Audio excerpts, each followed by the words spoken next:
Quran says, you are busy piling up, calculating, developing your careers, your money, your occupation, your wealth, until you visit the graves. Think about it. When was the last time that you went to a funeral? Was it your mother? Was it your father? Was it your grandfather? Was it your uncle? Was it your cousin? Was it your friend? Was it your wife? Was it your husband? The last time that you visited the grave, when you went to a funeral and you saw that person whom you loved that was laughing, crying, live, boasting, wealthy, educated, denying, arrogant, whatever they were. What was the demeanor of the people when you walked in that funeral home?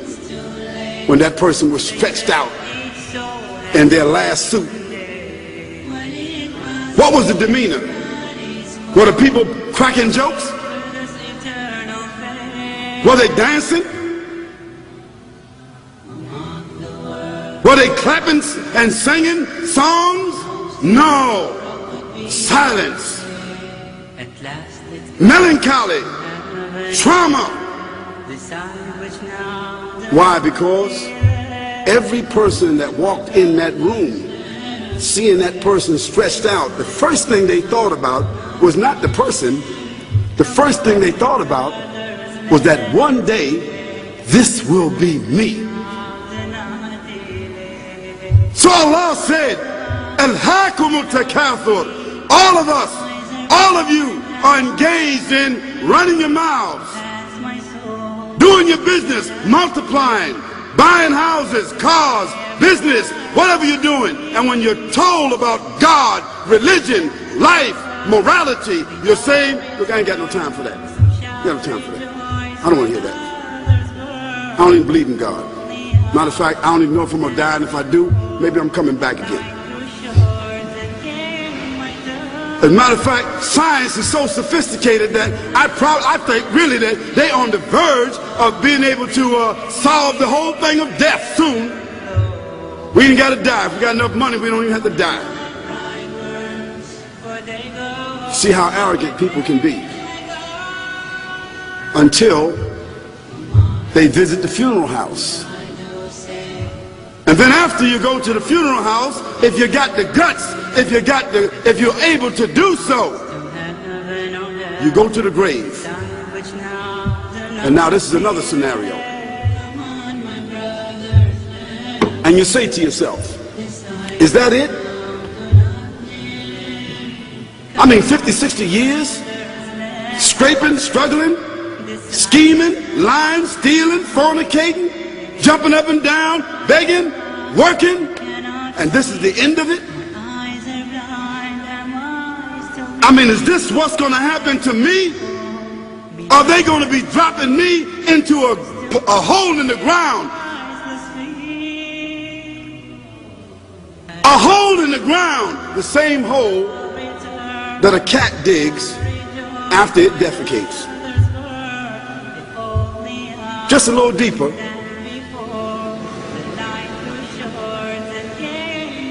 But for the same reason. The cat digs a hole because the cat has dignity. Something that human beings don't seem to have.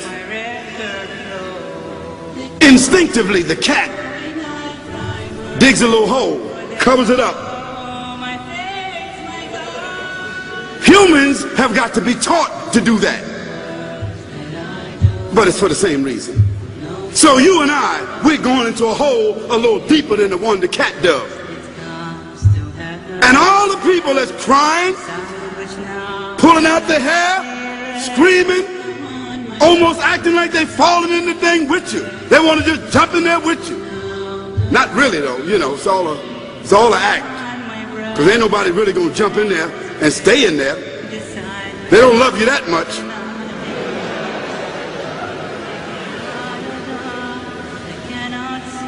And then after all the shoveling get done, then they fill it up.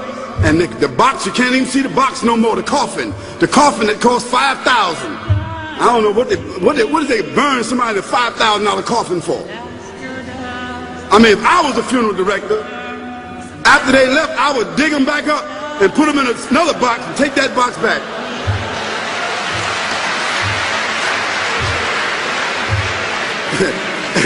and honestly, I'm telling you, that's what they do. Yeah.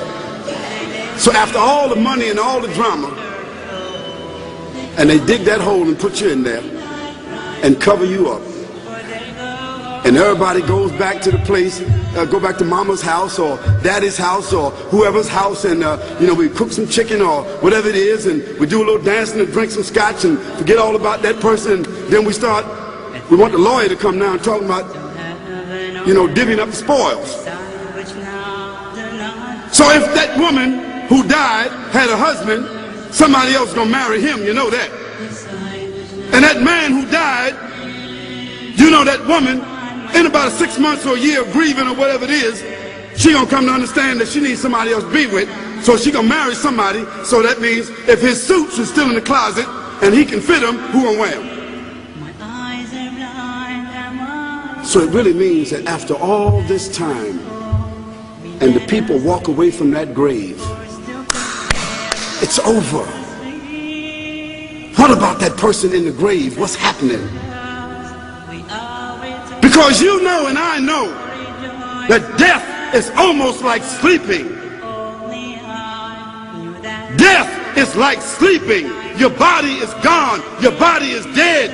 Your spirit is gone. But your consciousness is there. Yes, brothers and sisters, you and I are going to know when the people put us in that box and put us in the grave. We are going to know. Your spirit is gone. You can't shout. You can't call out. You can't say, don't leave me here.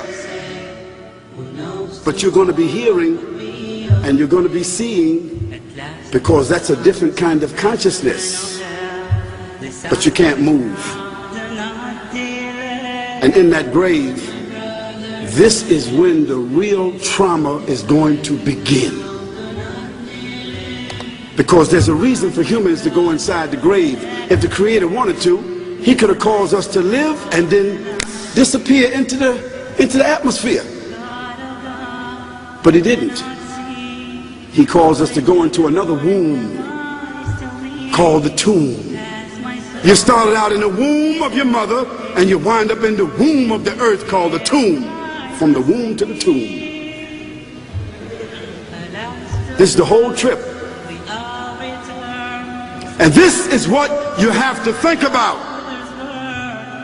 That grave is going to be a place of drama and trauma.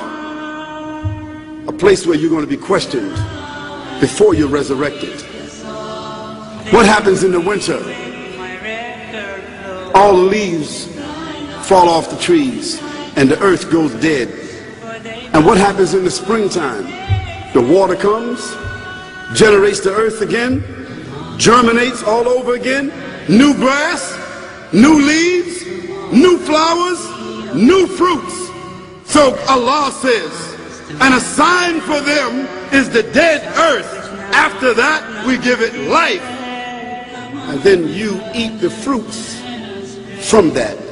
So Allah says, the one who gave you life in the beginning, is He not able to give you life all over again in order to judge you?